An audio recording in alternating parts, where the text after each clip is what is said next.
Hi everyone, it's Lucy from My Crazy Craft Life, and today I'm here with a design team post from Scrapping for Less.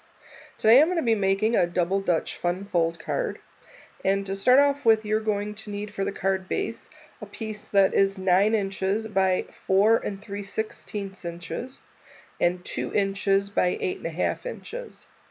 You'll need for layering pieces 4 inches by 3 1/4 and 2 inches by 1 7/8.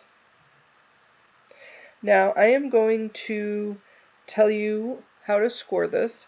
So you're going to score it at 5.5 inches, the 9 by 4 3/16. And 4 3/16 is just a hair shorter than 4 1/4. Then on the 2 and 8.5 inch piece, you're going to score at 2 1/8 inches on both sides, or at 2 1/8 inches and at 6 3/8 inches. And that's all the scoring that you'll need to do for this. Now for other pieces, for the sentiment piece, you're going to need 3 different pieces, one at 2 1/4 by 3, one at 2 1/8 by 2 7/8, and then one at 1 7/8 by 2 5/8. Then you're just going to kind of start piecing everything together and layering it onto the areas. Now the fold, or the little doors that are going to go and swing sideways, you're going to end up adhering that to the back of the card. So you're just going to kind of layer each of those areas. Now if you don't want the back to kind of show that strip that's going to be there, if you use the same color cardstock, it won't matter so much. But even if you just don't want it to show the pieces adhered together, you can just cut out a back panel that's 4 by 5 1/4 inches and then just pop that onto the back panel. Now for the sentiment, I used papers from one collection, stamps from another collection, ribbon from the banana split level. So I just used a lot of different parts of this.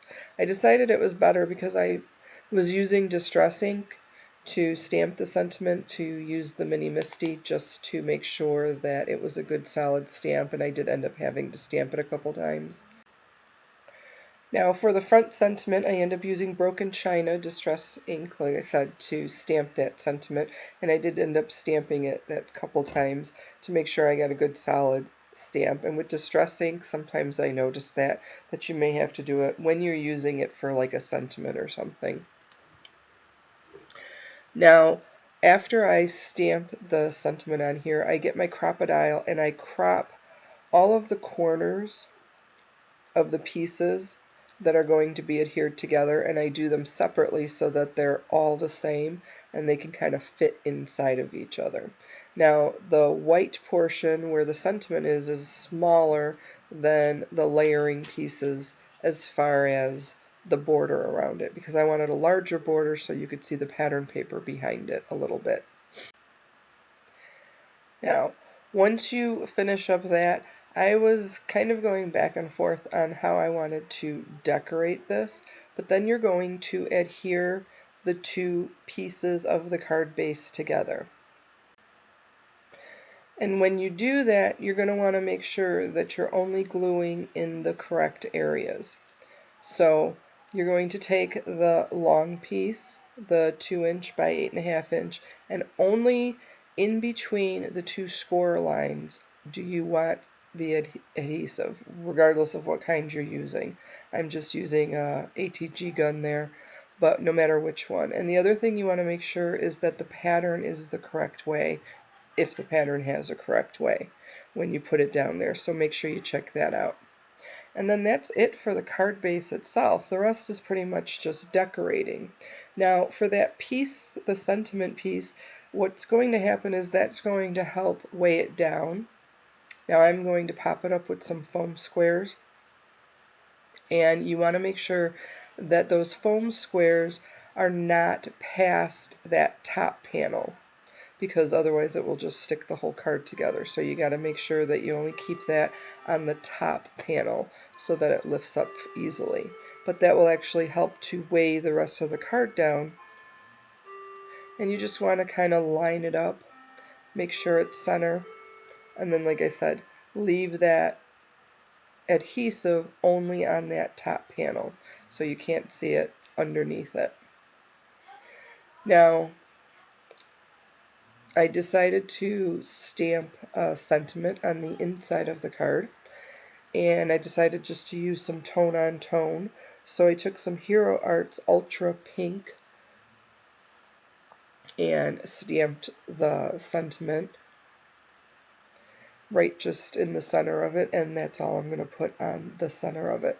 Then once I finish that up, I am just going to decorate the front of the card with some enamel dots and a double bow. So I just kind of decided where I wanted to put that. I took some enamel dots from a couple of the kits, and I am just going to adhere those into the areas. And that is it for this kit. Like I said, if you wanted to, you could put that back panel on. I did not, but you just pop the panel on the very back of the card once you're complete with everything. And that's it. I want to thank everybody for joining me. I hope everybody enjoyed this video. Make sure you head over to Scrapping for Less. With the store closing, there are sales. The entire store is 40% off at this point. So make sure you go check that out, see what's left over there. Thank you for joining me. Take care. Everybody stay healthy. Have a great day. See ya.